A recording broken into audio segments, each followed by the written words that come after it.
Greetings and salutations. It is I, your Lord and Savior, Lord Monarch, back to you again with another top 10 video. This time we're doing a top 10 main video game protagonists video. Starting with the Ace Attorney series, but not just any Ace Attorney game. Miles Edgeworth Investigations, yours truly, number 10, Miles Edgeworth. So just so we're clear, these top 10 start from uh least favorite to favorite. So we'll start from the 10th favorite to the number 1 favorite. Anywho, Miles Edgeworth. Now, he's not only Phoenix Wright's rival, he is literally my favorite character in the Ace Attorney series. He's such a charming character. There's a bit of charm in his ruthlessness, his his diligence in finding the truth, the pride that he takes in his work, how he presents himself. Miles Edgeworth presents himself with dignity and honor. He's just someone, when he steps into a room, he just lights it up with his dignity and grace. Edgeworth originally wanted to become a defense attorney because his father was a legendary defense attorney, not as legendary as Phoenix Wright, obviously, but uh, Edgeworth ended up becoming a prosecutor because, well, he was adopted by his father's killer, Manfred von Karma. But I'm sure you guys want to hear more about Edgeworth's personality. As a child, Edgeworth always had a strong sense of justice. When his homeboy, Phoenix Wright, and Miles, when they were in elementary school, I think the fifth grade or the fourth grade, Wright got into some trouble for some petty juvenile shit. Edgeworth was the one that stepped up and said, "Hey, we need to hold a trial. Wright is innocent until proven otherwise." So again, even at a young age, your boy had a very strong sense of justice.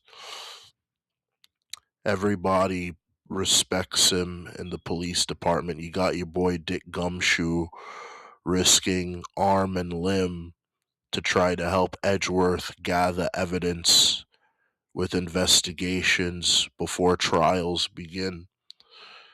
Like, and Edgeworth, let's just say he's anything but broke. I wouldn't be surprised if your boy is well off driving fancy cars, living in a nice place, has a nice fucking apartment, and the man just has a way with the ladies. Another thing I like about Edgeworth is he's very logical. In Ace Attorney, believe it or not, the characters in there have special powers. Phoenix Wright can look through people's minds to see if they're withholding any secrets, and it's called Psyche Locks. Apollo Justice has a kind of wristband that allows him to understand people's feelings and emotions, and he could pay very close attention to physical body twitches. And Athena Sykes has some kind of little robot that again helps her perceive people's feelings and emotions, helps her understand if people are angry, happy, sad, etc. But Miles is like, nah, fuck all that mystic bullshit. All I need is my mind, logic, good reasoning. It's, if you guys play the Ace Attorney series, or you play the games where Miles Edgeworth is the main character, where he's the protagonist, where he's playable, hence Miles Edgeworth Investigations, you'll understand why this guy is so fantastic and why he is just on the list of my favorite video game protagonists. Number two. Number 9. Final Fantasy VII's Zack Fair. He becomes a playable character in the game Final Fantasy VII Crisis Core, but technically he made his debut in the original Final Fantasy VII on the PlayStation 1. I mean, what could I say? This guy is a total fucking badass with a long buster sword. But aside from that, he's a very relatable, down to earth character, staying true to his ideals on heroism and surpassing his master and upperclassman Angeal, holding true to what it means to be a hero and a first class soldier, working his way from the bottom to the top. This guy is a fucking living legend. I mean, this guy's such a big deal. Even Cloud followed in his footsteps. Zack is so badass. The dude literally had a 1v1 with Sephiroth. He didn't defeat Sephiroth. Sephiroth won that fight, but that's not the point. The point is, Zack actually stood toe to toe with Sephiroth. He actually put a pretty good fight against Sephiroth. That's the point. And honestly, Genesis was a much more interesting threat than Sephiroth. And who put a stop to the Genesis threat? That was Zack. Zack is a genuine, honest hearted individual, keeps his word, a man among men. He's also a ladies' man. He appreciates the finer things in life. Gorgeous, top tier ladies.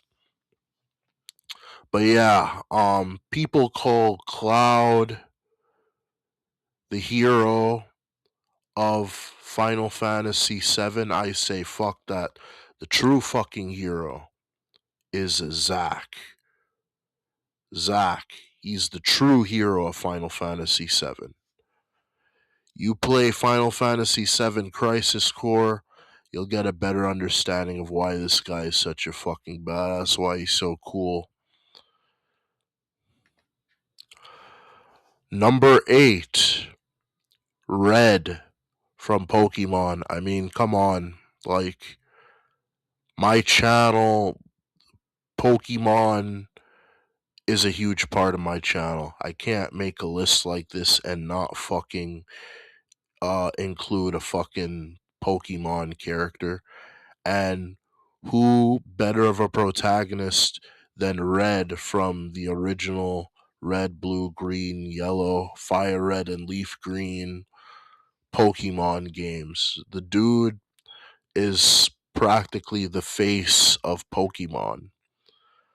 I mean, aside from the fact that, there's more to Red than just being a silent protagonist, he's a courageous kid with a strong sense of right and wrong, hence why he took on Team Rocket. He just loves to battle. I just love his endearing spirit. He's always looking for a fight, looking for a challenger to prove that he's the very best, like no one ever was. Despite the fact that Blue was constantly talking all that shit, all that smack, Blue was always like 2 steps ahead of Red. Didn't take long for Red to take the title of champion from Blue. Red is more than just your typical silent protagonist. He's the OG protagonist of the Pokemon series. He is the face of Pokemon. He is the guy that's always trying to get from good to great to better. And even though he's a silent protagonist, I think that's something that we could all learn from Red: self improvement. Because even after Red became the champion of the Kanto region, his training didn't stop. Again, he ended up in Mount Silver for a reason. Why? He went to Mount Silver to resume his training. Don't need to say any more. Anywho, and number 7, Mario and Luigi from the Mario and Luigi series. Psych! There's only one person is counted per person in this list. One person, or rather, well, you get what I'm trying to say. One count per person in this list. Ain't no double people here. And honestly, number 7, I'm gonna go ahead and say Wario, not Mario and Luigi. Nah, Wario. Why Wario? Because the dude is he's just a far more interesting and engaging character. Wario in the Wario Land and the Wario World games. He's just a far more interesting character than Mario. Wario's not just a protagonist, he's also an antagonist and a rival character. I mean, the guy goes on adventures looking for gold, looking to make money. Has his own video game company to what? To make money. I think Wario is also low key a plumber as well. I think Mario, Luigi, Wario, and Waluigi, I think they're all plumbers. But anywho, like Wario is all about good food, women, and making money. I mean, the dude is the most relatable guy in video gaming. Like, fuck all that chivalrous shit. Is all about what I could get out of life. It's about greed. And Wario embodies and symbolizes that greed. Again, food, drink, money, women. The dude's also a fucking powerhouse. He may look like a fat fuck, but don't let that fool you. He'll fucking knock your lights out with a good fucking punch, man. It's, he's just more interesting than your goody two shoes Mario, even though, well, the games usually portrays Mario as a goody two shoes, but you dig deeper into Mario's lore, Mario's not so nice. But again, Mario's not on the list. Wario is on the list. So, anywho, next one. Number 6, Luke Fonfabra from Tales of the Abyss, but not the original Luke, not the Ash, the bloody Luke. No, replica Luke, our protagonist, the main playable character in Tales of the Abyss. Sorry if I spoiled you guys, but hey, it is what it is. I still highly recommend you guys play the game. Anywho, why is Luke on the list? Well, our humble, well, not really humble, but our extravagant life slash story in Tales of Abyss begins as the Duke's son, Luke, just another day waking up in a nice, extravagant mansion with beautiful maids and best friend slash servant and free swordsman lessons from a fucking from the head of the Vanguard, Van, also known as the game's main antagonist. Anywho, Luke starts the game off as a fucking pompous asshole with a low key heart of gold. A stuck up, pompous asshole that's humble enough to help people out and listen to people's problems. So he starts the game off that way, but as you play through the game and Luke matures as a character from valuing human life so much, he feels deep fear in killing someone. He doesn't like killing people.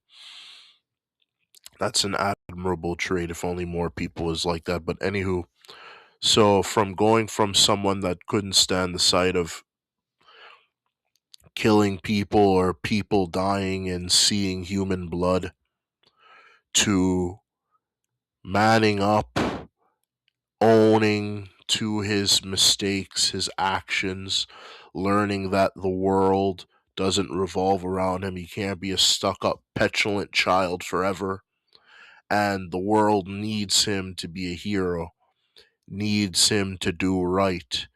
And his master, Van, also head of the Vanguard, needs to be stopped for whatever evil plot that he's up to. If you guys paid attention to my last top 10 video, Van is on the list of my top 10 video game antagonist villains. So again, look at my top 10s, and if I were you guys, if you guys like video games, I'd go and pick up a copy of Tales of the Abyss or wait until Tales of the Abyss gets re-released, because there's word from Namco Bandai that Tales of the Abyss might either get a remaster or a remake, an enhanced port, or the game might just get remade from the ground up with enhanced graphics and maybe some added stuff to the story. We'll just have to wait and see. They didn't do it with Tales of Symphonia for whatever dumbass reason. All they did was give Symphonia a lazy ass port to the Switch and PlayStation 4. When a better port is on the PlayStation 3, they should have just remade Symphonia, but I digress, and that's not this kind of video.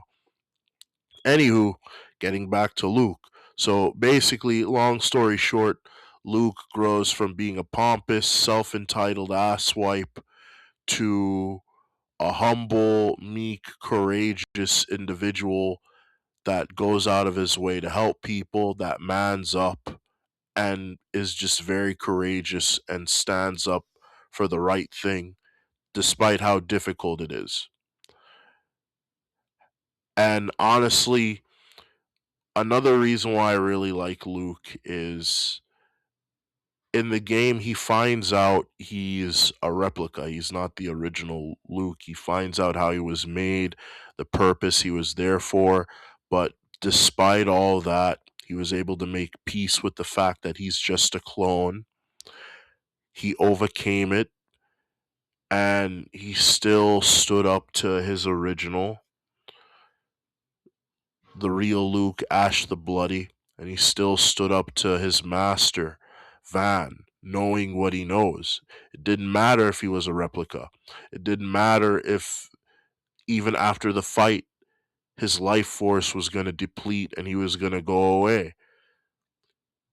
He knew what the right thing was. He answered the call. He stood up and he fought, regardless of who he is and what his origins are.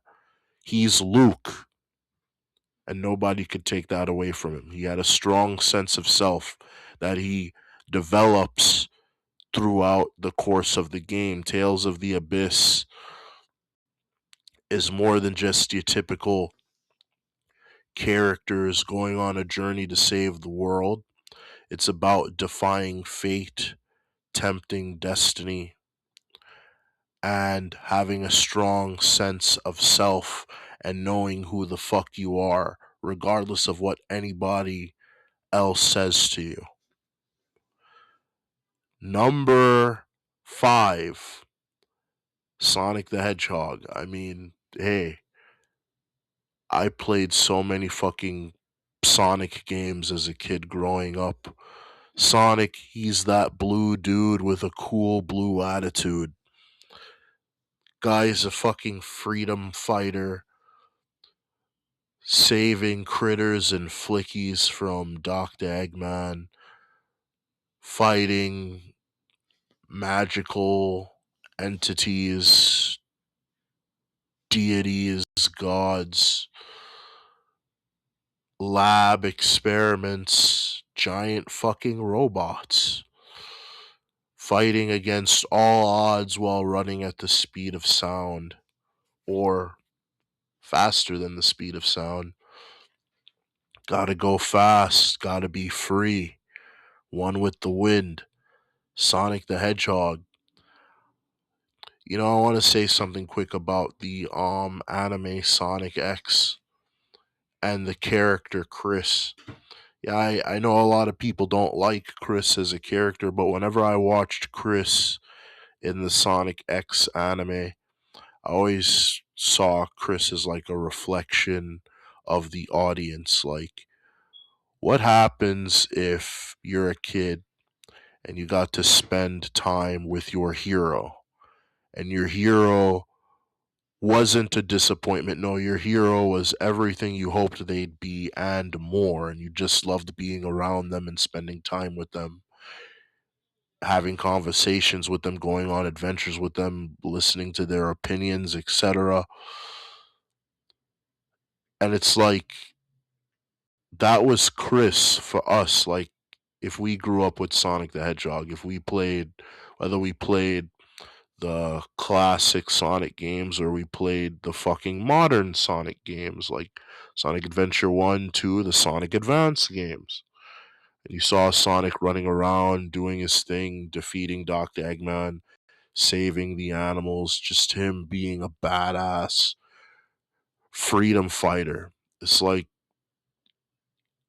you would feel like you're having the time of your life as a kid because you're spending time with your hero, and you're seeing him take down the bad guy, and it's just craziest thing you've ever seen. Sonic is always doing with his heart what his mind tells him to do. No one could really talk him out of it. He believes in himself, never doubts himself for a fucking second. Unless, of course, things go totally wrong. But even when things go totally wrong, he'll find a way to overcome the odds to get the job done. It's He's the face of Sega. He's the rival to Mario. How could he not be on the list? Number 4, Zero, from both the X series and the Zero series. I mean, they're the same fucking character, but I'm gonna put a picture on here on this video showcasing the difference between the OG Zero and Mega Man Zero Series Zero. They're the same character, different design. Not going to go into details to why they look different, but just let it be known they're the same character. And yes, they're supposed to look that way. Even in the story, they're supposed to look that way. So don't think this is one of those situations where it's like, oh, Zero is supposed to look like what he does in the X series, like he's supposed to look like in the Mega Man Zero series. No, Zero is supposed to look like the way he does in the Mega Man Zero series. It's canon to the story, which I won't go into detail. Now, why is Zero on this list? Aside from being a long haired, sword wielding badass that rarely uses long range as a fighting means, because, well, Zero does have the Zero Buster, but for whatever stupid reason he rarely uses it in the games.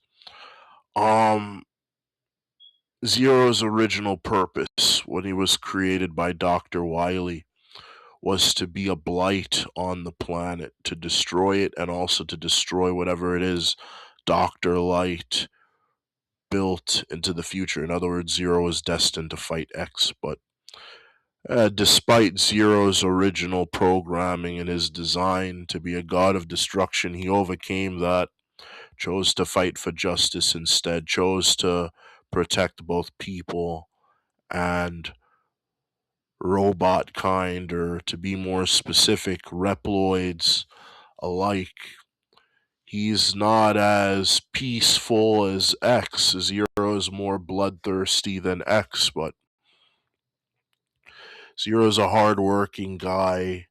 He loves to throw down. He's a man among men. He's not afraid of a challenge. He's not afraid of a fight. He's not afraid to lay down his life for those who he believes in. He's a natural born leader. He's the kind of guy you'd want to have you back in a tough fucking scrap. Zero is a hero. Hey, that rhymes. Zero hero. Fighting for the people he believes in, never ever really doubting himself. The things that Zero has done, that he's accomplished in both the X games and the Zero games. In the X games, he's always had X's back. First one to call when it comes to defeating Maverick bots. Like when Zero stood up to Iris's older brother, Colonel, put up a really good fight.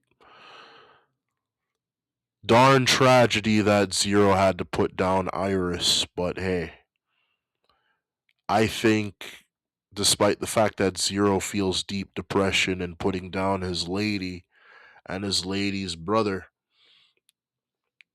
he still continues on because he believes protecting the innocent and maintaining the balance of humanity and robots is just that much important. In the Zero series, Zero is practically like the fucking Messiah. Uh, get it? Messiah? Kudos to you if you get the reference, if you're really that much of a die-hard Mega Man fan. Anywho, um, Zero's the only one that's there that could really stand up to Replica X and Dr. Whale and any other kind of vileness that may threaten either Neo Arcadia or the Resistance. Zero's the only one who we could rely on and depend on. And at the end of everything in the Zero series, he put Dr. Weil down, stopped Weil from literally fucking genociding the entire fucking planet Earth, saved us all. Even in Mega Man Zero 3, when Zero wasn't even 100% sure if he was the one and true Zero, if he was really him, that didn't stop him from doing what he believed was the right thing to do. Even if his actions may label him a maverick in killing a human being, Dr. Whale never cared about the title of being hero. Hero is just a title. The only thing Zero cares about is fighting for what he believes in and the people he believes in. And, well, you guys decide if that makes Zero a hero or not.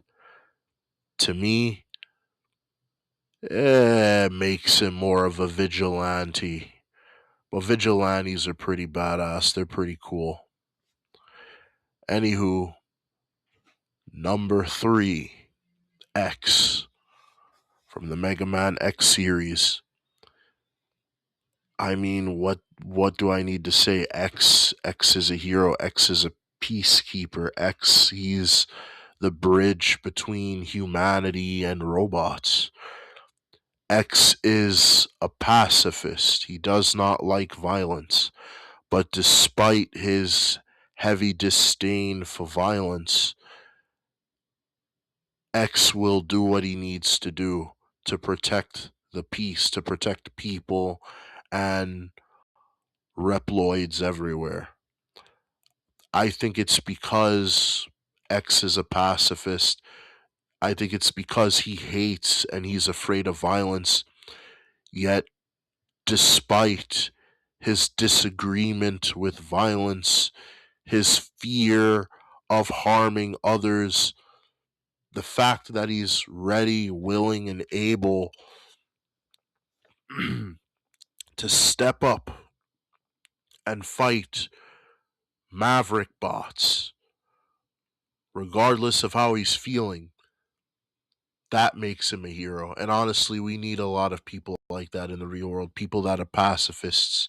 They're not afraid to whoop somebody's ass, or rather, they'll whoop somebody's ass, but they try to refrain themselves from doing so. And honestly, that's the kind of individual that X is. Love this guy. Love. Number two, Aloy from Horizon Zero Dawn. Now, why is Aloy on the list? Well, Aloy isn't like someone that has like special powers, but she is a warrior. Um I don't know if you could call her a vigilante. She's definitely the heroine of the game Horizon Zero Dawn, but Aloy is this girl. Sure, her origins at the start of the game Horizon Zero Dawn, it's shrouded in mystery. Aloy doesn't definitively know who she is. All she knows is that she was born, I believe, in front of a mountain. Doesn't know why she was born. Doesn't definitively know where she came from.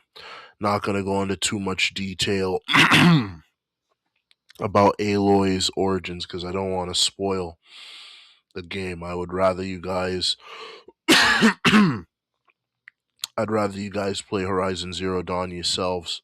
It's an amazing game. But anyway, yeah, so Aloy is competitive, she's adventurous, she's strong, she's brave, and the journey of self discovery ended up evolving from self discovery to literally saving the planet. There's a moment in the game where Aloy does learn about her origins, who she is, where she came from.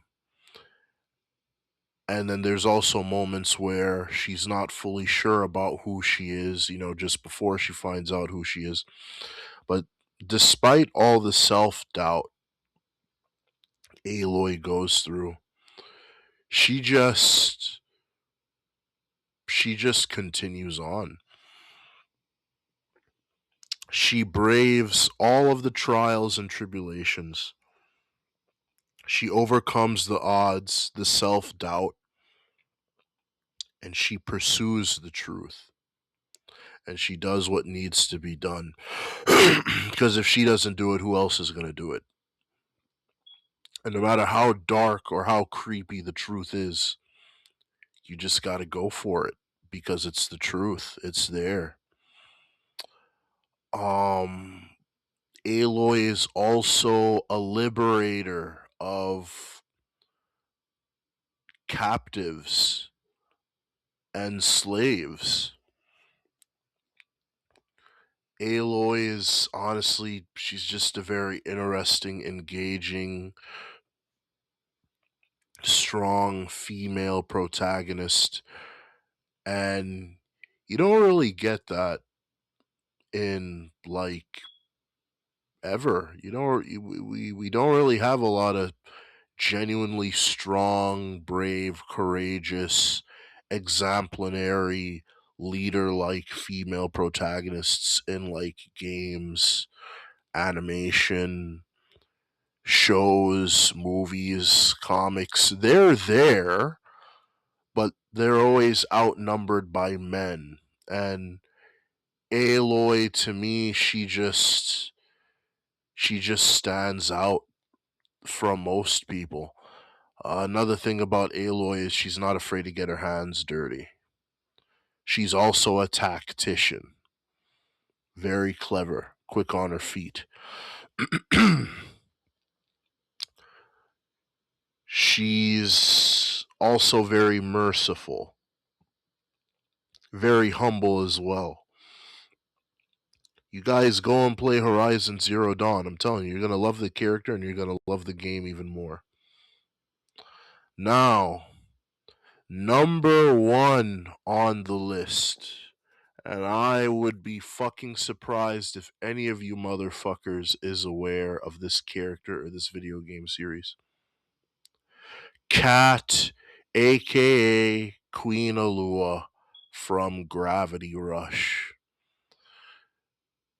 Why is she on the list, or better yet, why is she number one on the list? Well, the story of Kat, aka Alua, and why she's queen, we're going to get to that, but the story of Alua, or most people call her Kat, is a very interesting one.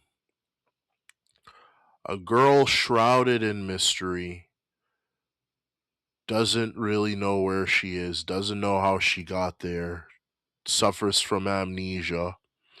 A mysterious, astral looking black cat approaches her. And when that black cat is near her, she's able to use gravity shifting powers. The game of Gravity Rush is a story about this girl, again, shrouded in mystery, doesn't know herself, doesn't know why she's here. She's trying to find the truth, but before she finds the truth, before we even get to that, she starts off as a rookie superhero, or rather, rookie superheroine. People are in danger. The Gravity Queen answers the call, ready and willing to help others. A very humble and ladylike individual.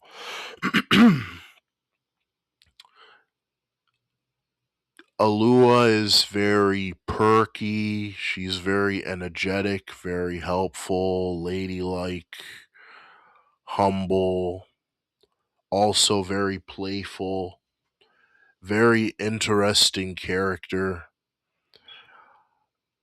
I love that her pet cat slash guardian, Dusty, is the reason for her gravity manipulation powers. So, aside from Alua or Cat being a rookie heroine, starting from rookie going to pro, gaining the title of Gravity Queen, that's in the first game. In the second game, where you actually learn about her origins, you actually learn that Alua is of royalty. She's actually a queen of the realm above. And she's a pacifist. She yearns for peace and tranquility. The people up above, where Alua originates from, they wanted to conquer the realm below, uh, have them added under their monarchy. In other words, go to war with them. Alua didn't want to do that. Alua insisted, just let the people of the realm down below live their lives the way they want to live their lives. Who are we to force our way of life onto them, even if our way of life is superior to theirs? Just because our way of life is better, it doesn't give us the right to enforce our will on others. Let other people live their life the way they want to. It's not like they're hurting each other or anything. And they have every right to be free. They have every right to live their lives with dignity, honor, and pride. In Alua doing that, it costed her the throne. people betrayed her, and that's how she ended up in the realm below the town of Hexcaville. I don't know if I pronounced that properly. So, even if people are against the Gravity Queen, that's not going to stop her from doing what's right. She has her own sense of self, her own honor, pride, justice, and she's going to fight for what it is she believes in.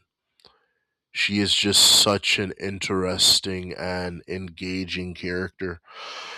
From her powers to her origin to her design, her actions, even her fighting style. I think the way how Alua fights, I think she's using some kind of kickboxing or yeah, some kind of kickboxing kind of martial art. But maybe she's using like taekwondo or something.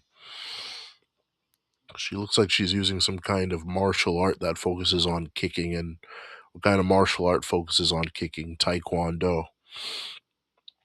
But yeah, like I heavily recommend you guys play the game Gravity Rush. I think you guys will really fucking love the Gravity Queen cat or Alua.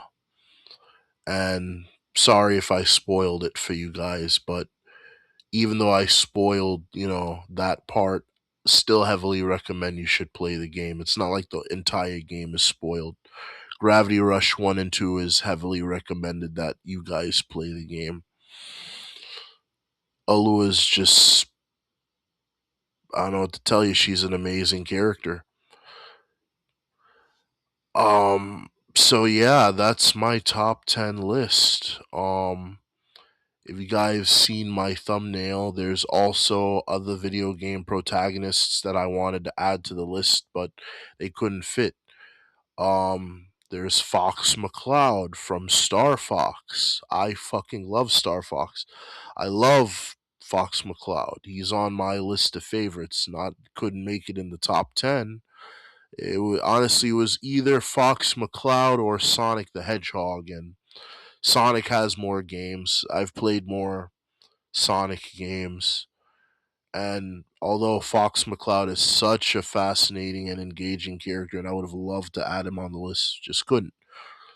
Another honorable mention, Crevenile from Growlancer Wafer of Time.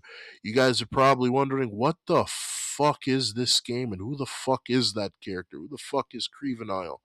Well, Crevenile, he is this, no homo, but he is this super sexy badass with a sword who is a warrior slash mercenary,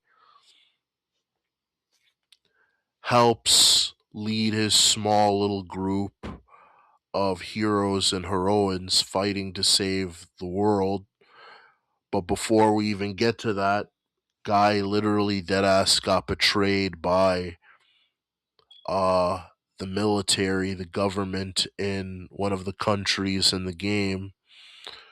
Crevenile is the child of prophecy, living what hundreds of years put in stasis, suspended animation, until he one day awoke, trained himself to fight a big evil threat that humanity just does not completely understand.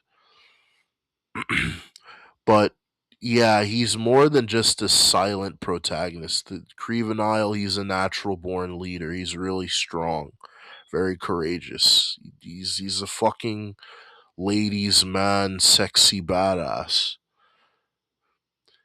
If you own a PSP or a Vita or whatever, go out there and play the game Growlancer 4 Wafer of Time.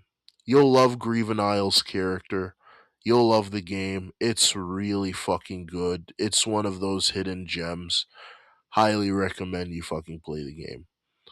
Anywho, those were honorable mentions. That was my top 10 uh favorite video game main protagonists.